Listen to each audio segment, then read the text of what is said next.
ucranianas con un misil táctico contra el centro de Donetsk.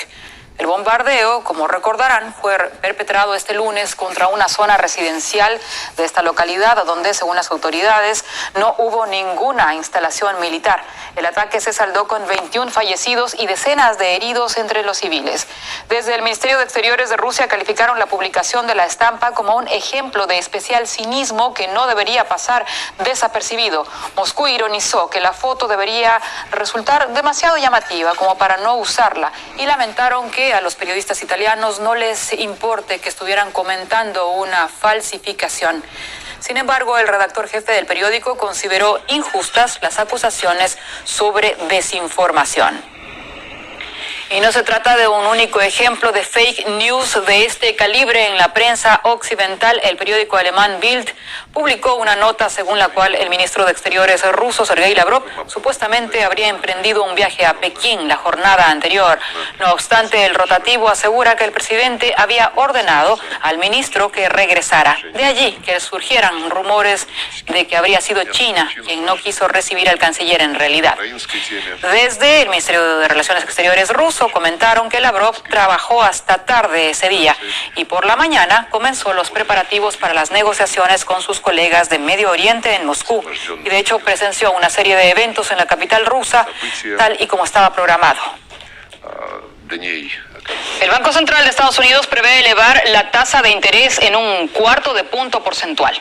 Se trata de la primera posible subida de este tipo desde el 2018. De allí surgen los intentos de culpar a Rusia de los niveles récord de la inflación en el país ante los acontecimientos en Ucrania.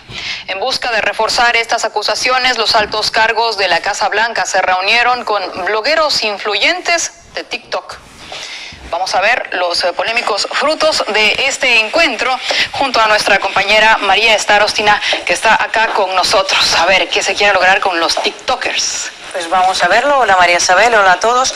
La inflación disparada y los altos precios de la gasolina no pasan desapercibidos por los estadounidenses, incluso los más jóvenes, y por lo tanto el gobierno debe dar las explicaciones y mejor de una manera muy comprensible para los representantes de la generación Z. ¿Y quién lo hará mejor que los influencers más populares de las redes sociales? Será por eso que en la Casa Blanca decidieron reunirse con los llamados TikTokers que tienen una gran audiencia para conversar con ellos. En este encuentro se fijaron varios medios estadounidenses. Por ejemplo, en Washington Post aseguraron que esta reunión tuvo como objetivo pues entregar las instrucciones a las estrellas de TikTok sobre la guerra en Ucrania, y en Fox intervinieron con unas acusaciones más directas, asegurando que Casa Blanca recluta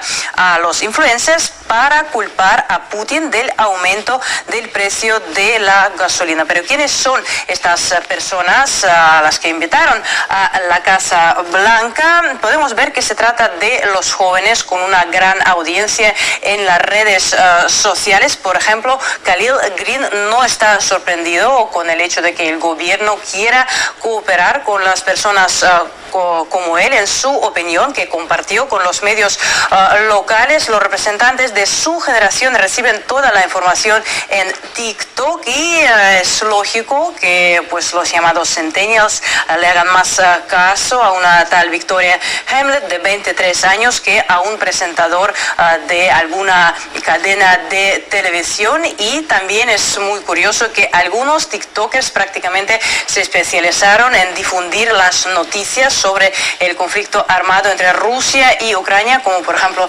Aaron Parnas, de 22 años, quien desde el comienzo del operativo no ha parado de publicar las noticias que, según él, vienen de las fuentes fiables. Varios medios subrayan que algunos TikTokers prácticamente citan los comunicados de la Casa Blanca, en este caso sobre las causas del aumento del precio de la gasolina. Se trata de una influencer que se llama Ellie Saylor, que cuenta con más de 10 millones de seguidores. Y en la embajada rusa en Washington se fijaron también en esta iniciativa de las autoridades estadounidenses y aseguran que esta campaña confirma el deseo de Washington de ganar puntos políticos a expensas de la rusofobia. Esta semana el presidente ruso Vladimir Putin se dirigió a los ciudadanos de los países occidentales afirmando que sus gobiernos están tratando de convencerlos de que todas sus dificultades son el resultado de las acciones hostiles de Rusia. No hay necesidad de proyectar sus problemas sobre nosotros culpando a nuestro país de todo. Quiero que me escuchen los ciudadanos de los países occidentales. Ahora están tratando de convencerlos de que todas sus dificultades son el resultado de acciones hostiles de Rusia, que de sus billeteras hay que pagar la lucha contra la mítica amenaza rusa. Todo esto es mentira. Y la verdad es que los problemas que enfrentan millones de personas en Occidente son el resultado de años de acción de las élites gobernantes en Occidente.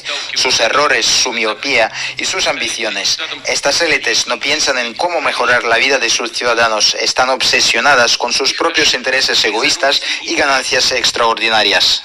Eso sí, los centennials tienen sus propias vías de llegar a las noticias, su propio lenguaje, su propio círculo de intereses. ¿Será de su interés recibir los comunicados de la Casa Blanca enmascarados bajo una publicación de un influencer?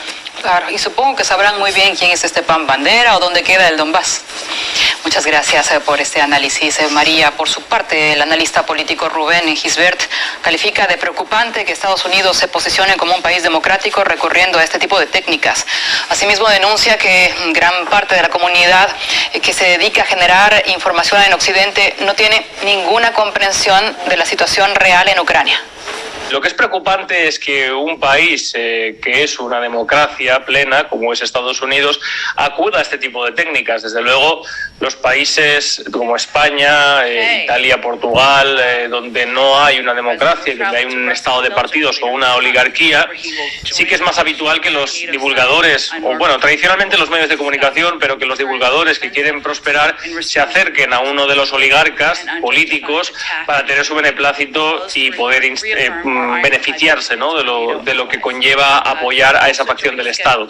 Sin embargo, resulta preocupante que en un país donde está perfectamente enmarcado el derecho de la libertad de información se recurra a este tipo de técnicas. La gran parte de la comunidad que se dedica a la divulgación en Internet, que se dedica al entretenimiento, no tienen ninguna formación ni una comprensión de los avatares que ahora mismo estamos viendo respecto al conflicto político internacional entre Rusia, Estados Unidos, la OTAN y particularmente en Ucrania.